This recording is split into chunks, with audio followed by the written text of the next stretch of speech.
Hello folks, it is Wednesday. Welcome to another video. So, this time around we're going to be getting into the old world and what it means going forwards for the hobby. But if you like what I do, the subscribe button is down below, the Patreon button is also down below, and if you want to support the channel, go over to Composite Games. If you're going to get any models, old world or otherwise, use the promo code Northern Exile down below to get yourself 5% off at checkout. So, old world. And why, to be honest with you, I'm quite disappointed in how things are going with the old world. I'm not going to sit here and, wax lyrical about how Games Workshop should stop everything that they're doing and work on the old world to the detriment of everything else. That's not who I am. That's not who I am. I'm somebody who's a bit of a pragmatist when it comes to Games Workshop and what they're going to be getting into over the next couple of years. But what I will say is, the Armies of Chaos book from back in the day was the first big thing that I actually got into in terms of Games Workshop and anything like that. It's the first big thing that I read cover to cover that I absolutely adored, and it is the old world. It is the old world of Warhammer as it was, Warhammer as it should be going forwards, and not Age of Sigmar. I was a big convert to Age of Sigmar when I was playing at Games Workshop because I was playing it every day and I loved the models.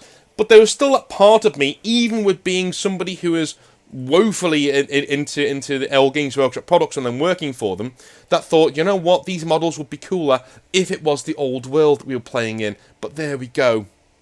So, Games Workshop took us on a bit of a trek when it comes to Warhammer Fest this year, promising much and essentially delivering. They told us we'd get to see the new box set for 40k, and we did. That we'd get to look at other things like Kill Team, which looks great by the way, and we did. Then, though, they told us they were going to show us a huge update to do with the old world. Now, the hobby space was beyond excited. There were a lot of people on Discord also sharing their excitement about the old world coming back and what this announcement at Warhammer Fest could mean. Questions buzzed around about what this new look of the old world would entail. Would we get a new trailer? A setting teaser about the timeline the game is going to be set in? A look at a new model range, perhaps. A sneak peek of artwork and how the game will likely look and play. A reveal of the central characters and armies. No. 2 models. That's what we got. 2 models. 2 models and vague promises. Typical Games Workshop corporate doublespeak. Kind of like when they tell you the new codexes will give you a width of options. Right? They would literally ask the question, and several people have told me this now, because they were in the same Q&A session, they will literally ask the question, hey, I know you guys are bringing out codexes for 10th edition, will they be more powerful than the index armies, Will they be able to fight each other? And Games Workshop said, no, they won't be more powerful. All they'll do is give you more options. What? What do you mean? It'll give us a width of options rather than completely new rules that give you an unfair advantage. What are you talking about? Games Workshop, how stupid do you think we are? If one army has 20 options on the tabletop because it has a codex to win a game, and another army has 5 options on the tabletop as it only has an index, which army is stronger? Thank you. Shut your mouths. Stop it. Stop lying to people, please. Games Workshop doublespeak to confuse and smoke and mirror their audience at its finest. So, if this is all they are showing to do with the old world, then what the hell are they playing at? Why are they teasing us? Well, that's essentially where Games Workshop is with the old world. Is this paying lip service? In 3 words, guys. Paying lip service. One thing has caused the return of the old world to Games Workshop Studios. It's not their love for the old world, no matter how much it is that they tell you that that's the case. The success and love shown to the Warhammer Total War games and the apparent ocean of people it has brought into being interested in that setting of the old world and beyond, that's what's brought the old world back. The shareholders of Games Workshop see dollar signs in those spending a ridiculous amount of money on DLC from those games, very predatory by the way, almost designed to nickel and dime gamers in the same way that Games Workshop's products do. So, They push and push for the old world to come back, to take advantage of this new market. Why? Because shareholders want to make money. Wonderful. This is one of those times when, for once, the shareholders of Games Workshop and the actual fans of Games Workshop, all of our things coalesced and co-aligned into this wonderful big mess of lovelyitude for everybody, right? Well, not quite. Because that is all well and good. But are Games Workshop even interested in returning to the old world? Honestly, do you think their creative talents that are there are really chomping at the bit to get back into the old world? I'm going to surmise by what I've seen so far, and what I think the main reasons are for Warhammer coming back. Again, this is all opinion. Please feel free to disregard it and tell me I'm talking nonsense. But I would honestly say no. I would honestly say that Games Workshop aren't really interested in bringing back the old world. The old world was torn away from us for a reason. We were told to like Age of Sigmar, to sit and take it and leave if we didn't like it. Well, a lot of people did, and by the way, those people went on to make Warhammer games that were much better than anything Games Workshop could actually do. A lot of people did leave, and all that happened, well, was Games Workshop were left with a flagship game in Warhammer 40,000 and another game in Age of Sigmar, which would make middling sales for the foreseeable future. Age of Sigmar is not a failure. Here's the thing. I hear a lot of people who are bitter about Warhammer going away saying Age of Sigmar is a failure. No, it isn't. All Games Workshop wanted Age of Sigmar to do was to sell a bit more than what Warhammer sold. And it does. It sells a bit more than what Warhammer sells. But what people don't really do is they don't really look at the caveat of what's going on there, right? They don't really look at that as a thing. So, there is a huge caveat to the success of Age of Sigmar, to be honest with you. There is a huge one. Sorry. The thing is, Games Workshop apologists will tell you that the old world was thrown away because it didn't sell, and that Age of Sigmar does. That's fair enough. Good point. Well, Age of Sigmar received 5 major updates, big ones, at Warhammer Fest this year. 5 of them. Okay? Can you remember when Warhammer Old World, I'm going to call it Warhammer Old World, even though it's Warhammer Fantasy Battles. Can you remember when Warhammer Old World was still around? Those times, right? If you do remember those times. In its final couple of years, did it receive any major update at all? Oh, in its final decade, how many major updates apart from 8th edition, how many major updates to the setting, and model range, and rules did it go through? Can you not remember any? I can't. Then why would anybody buy anything to do with the old world if it is not actively supported by new rules, units, models, and campaigns? Even the setting was seen as worthless by Games Workshop, which is why they inflicted the disaster of the fucking end times upon us in the first place. Right? The old world, I am calling it now, is not coming back as a full game or boxed set. I hate to be that guy. I hate to say this, right? It will be treated the same way as Blood Bowl or Kill Team. A novelty. A side piece. A specialist game. It will be popular and it will sell because it's the old world. And some specialist games are mint, like Kill Team, for instance. And I love Blood Bowl as well. But this is Games Workshop cashing in on your nostalgia. Not Games Workshop honestly listening to you and giving you what you actually want in a new incarnation of the old world in all its glory. This is not Warhammer Fantasy Battles 9th edition under a different name. It's another sideshow game made so that Games Workshop can make a bit of money off of the success of Warhammer Total War. I hate to be the guy that says that, right? Because I really want a new edition of Warhammer. And if it is that, do you know what? I will give Games Workshop their props and I'll stand up and say, hey, this is amazing. You guys hit it out the park. You gave me exactly what I wanted. Thank you very much. If that's what it is. I can't see that being the case. Okay? The main reason for that, okay, is this. In 3 words again. No competition, please. So, let me just say it and get it out the way. I'll say it and get it out the way. Age of Sigmar cannot have any competition for the fantasy space in the Games Workshop umbrella. Why? Because it will lose, and lose badly. Let's jump into that. There are 4 main reasons for this. There's 4 main reasons why Games Workshop can't have another flagship fantasy game under their umbrella, because it will, take away from Age of Sigmar, and this is why. First point, the settings. And then this is the one that is closest to my heart, right? As everybody knows. Even the people who defend Age of Sigmar, and quite rightly, by the way, if you enjoy Age of Sigmar, all power to you. I'm really glad that you're finding something in the hobby that you like.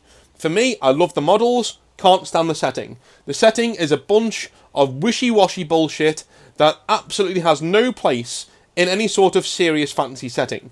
It's soft magic, it's soft politics, it's soft rules for everybody and everything all the time. It's literally a game of throw all of this shit at the wall and see what sticks. And even the stuff that sticks will eventually fall off, and so we'll just put it back on there with some thumbtacks, right? It makes literally no sense. There's no depth to it, there's no feeling to it, I say this all the time when it comes to settings, guys. I say it all of the time. When I read your setting, as part of my job, when I do proofreading, I go into authors' books, I go into students who are doing creative writing and things like that, and I want to go into your world, and I want to walk into your world, see a rock on the floor, turn it over, and see mud and bugs and history there, right? Like rotten leaves. I want to be able to put my hand in it and go, oh, that's cool, look at that, right? That's cool. Somebody made that. That's cool. There's bones to this setting. I love it, right? You can do that without doing an appendices, by the way. You can do it by just writing a novel. But that's it. You can create a living, breathing world for me to get invested in. Beautiful stuff, and I'll give you all of the money in the world if you did that for me, right? And then there are other writers. If I walk into Age of Sigmar and I pick up that same rock, I won't see bugs and soil and history. Do you know what I'll see? The floorboards of the stage that Age of Sigmar is being produced on. That's what I'll see. I will see the carpet of the Games Workshop studio, writing studio. That's what I'll see. The setting is that thin. It's that thin. You can't compare the two. Warhammer is the first one. It has depth, it has feeling, it has meaning, it has legends, it has people and stories that people are extremely passionate about. Go and look at Pancreas No Works channel.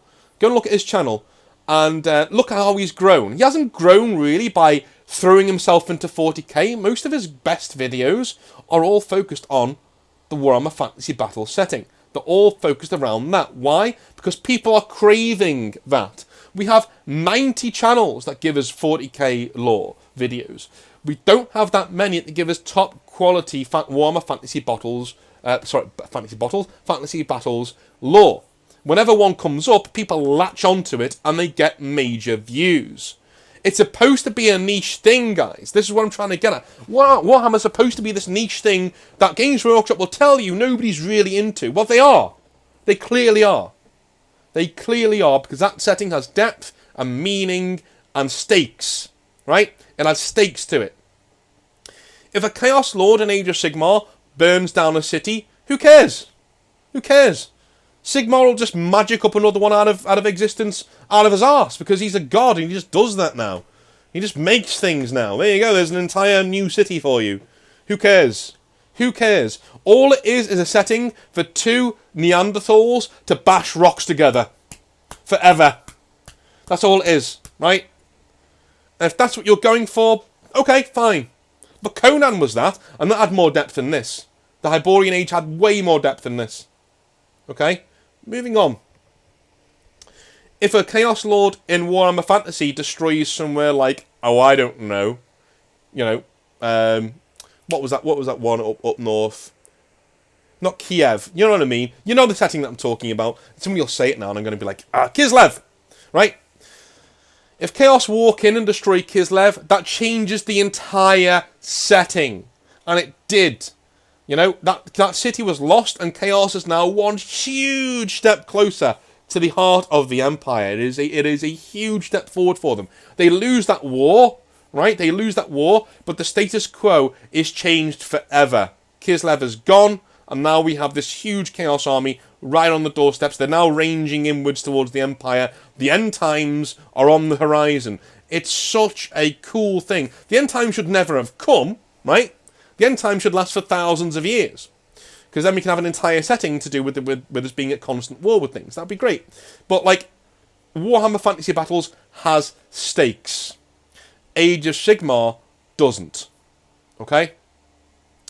There are exceptions to the rule, of course. I'm sure people will bring up 1 or 2 lore bits of Age of Sigmar that actually have stakes to them. That doesn't matter, dude. That's the exception that proves the rule. All it does is prove the rule that your setting, 90% of the time, has no stakes. Right? With Warhammer Fantasy Battles, it's the other way around. 90% of the time, there are huge stakes to most of the things that go on in Warhammer Fantasy Battles. When you're on the tabletop, you feel those stakes. It's very important. Right, number 2. Let's compare the gaming spaces, right? So, the gaming spaces as in... It sort of goes into the setting, right? It's sort of like a double-edged sword there.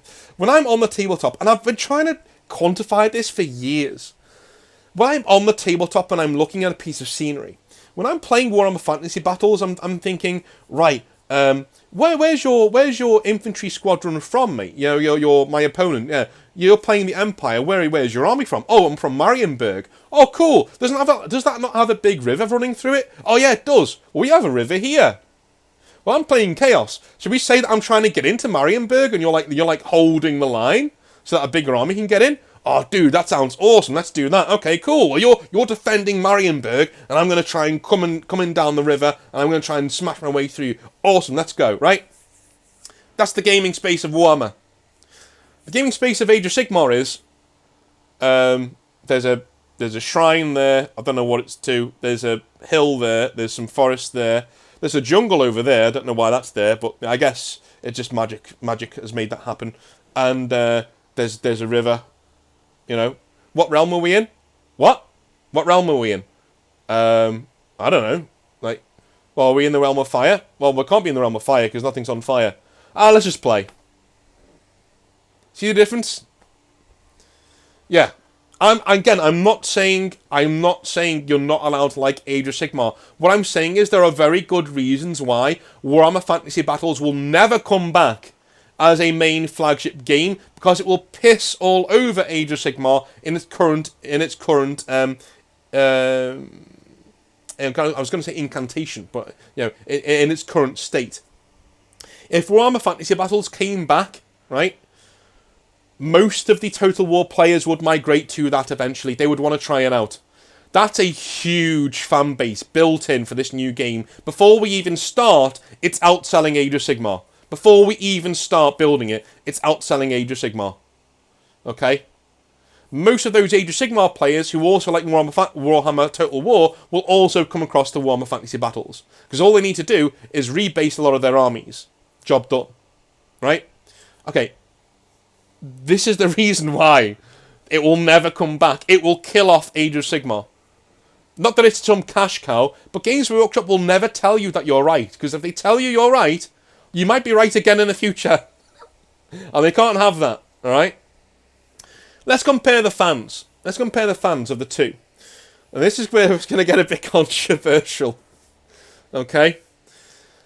So the fans of Age of Sigmar are mainly new people who come into the hobby and think that the models are awesome.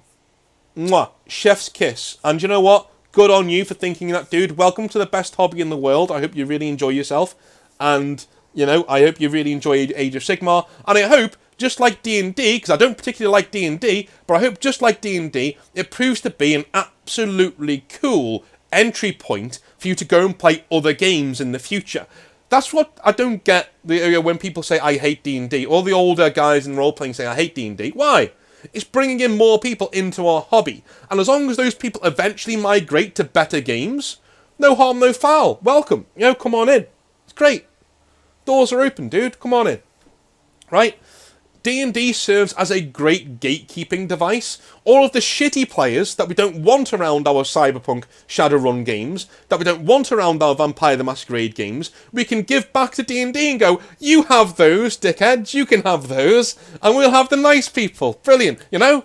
It's simple, you can put them over there in the little corner, you know, with their furries and all that other stuff that they keep introducing. I'm looking at you, Pathfinder arseholes, right? And you can put them over there, and they can play with their toys. Brilliant. And we'll go over here, and we'll have nice adult role-playing sessions. Not like that. Not like that. Not like that. You know what I mean? You know what I mean? Anyway, that's what Age of Sigmar is to me. It's the gateway game. You come in, and it's so simple. It's so easy to learn. It's like learning backgammon, you know, or you know, 5-card poker. It's so you just come in, you get your army, all your rolls are right there. They very rarely change. You know, there are several rules of different things that you can learn, but you know, in reality, it's super simple, super easy to get into, and it's quite a well balanced game. Age of Sigmar is a good game. It's not a bad game at all. It's a very good game, right? So a lot of those fans are new, when they go there, they're seduced by these amazing new miniatures. Nobody really looks at old Bretonnia miniatures and says, wow, that's really cool. Especially when those Bretonnia miniatures cost more than the Age of Sigmar ones because of their rarity. But you know who does look at those models that way? The Old Guard. And the Old Guard have fucking money, dude. let me tell you. Right? The Old Guard have some cash. They've been working jobs their entire lives, and finally they've got money to spend, but Warhammer is no longer here. So what do? They go to other games. They go to Warlord Games and all these other fantastic companies, and they give them their patronage and money. Some of them are really into things like Hail Caesar, and so they'll get into that. I'm currently getting into Hail Caesar. It's a fantastic game, right? There are all these other games out there that, quite frankly, do Warhammer better than Games Workshop did. Okay? So not only do the fans who are coming into a new Warhammer Fantasy Battles, if one was released, have more money than the average wargamer, they're also used to much better games than the original Warhammer Fantasy Battles. Those two points interlock. 3 and 4, those 2 points, they interlock. Games Workshop won't even try and win that battle, because they'll be facing a losing one, because Warlord are, quite frankly, hitting it out the bloody park. Let's be honest, right? War Machine do as well. Like all of these other companies that are Kings of War, man, all of these other companies that are really turning the screw and beating up Games Workshop when it comes to doing good fantasy battle games. Why would Games Workshop want to get into that space of competition with those people when they've taken their products and done it better already? Unless it's the ultimate Games Workshop arrogance of saying, we'll show you, which sometimes they do like to do. But if they don't do that, like, what's the point? What would they get out of bringing out a brand new Warhammer game when other people have already done it better than they could ever do it? What would be the point? They'd be setting themselves up for failure and anger from their fan base. So what I think they're going to do is bring back a certain amount of models, you know, maybe 10, 20 models, you know, 1 or 2 for each faction that are brand new and made for square bases and the old world, right? They'll bring back a skirmish game, a very small skirmish game to play with those models in, right? And they'll say, that's done. We've given you the old world. There you go. Because now you can go and play with those models in games that we haven't designed because we couldn't be arsed. There you go. But we still made some money off of you. We've still made a bit of cash over the Total War people. And people will buy into it and do it. Because we all hoped that the old world would come back. But it's not, guys. It's not coming back. And people may say that I'm overreacting to what happened at Warhammer Fest. Dude, this was lukewarm. This was lukewarm as shit. Right? We're not getting the old world back. It ain't happening. Okay? Because it makes no sense. I can't expect Games Workshop to do things that make no business sense. And quite frankly, I'm going to be quite honest with you. If other companies were not doing Warhammer better than Games Workshop do it, I would say this makes complete business sense and they should have done it years ago. But they are. They are making Warhammer battles that are better than Games Workshop's. They are making fantasy settings that are actually better than Games Workshop's. They are putting their heart and soul into this, so we should go and support them. Don't wait for Games Workshop to give you another Warhammer Fantasy Battles. Go and play Kings of War. Go and buy something from Warlord Games. Yeah, by the way, the guys who do that, the kind of the stuff, they're the same guys who wrote the original Warhammer Fantasy Battles. They started all this. So go back to them. They left Games Workshop. They saw the writing on the wall. Go back to them. Use your wallet. Vote with your wallet and go away and do your own thing. That's my advice to you if you're really into Warhammer Fantasy Battles. I am, and that's what I'm doing. I'm getting into Hail Caesar. I'm getting into all these other games that aren't Games Workshop related. Loving them. Absolutely loving them. By the way, the Hail Caesar rulebook, the new one. Oh, lovely.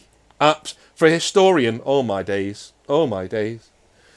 Be still my beating heart. Right. Love you all long time. I'll be back tomorrow for some more Hobby Nightmares. I'll be back on Thursday when I'm going to share with you some of my favourite Space Marine chapters. There still should be some rantage in there and a few really surprising ones as well. And then Friday, we're probably going to do another 10th edition video because more news is due before the end of the week. So, love you all long time. Speak to you then. Have a wonderful rest of your day. And yeah, have a good one. Bye.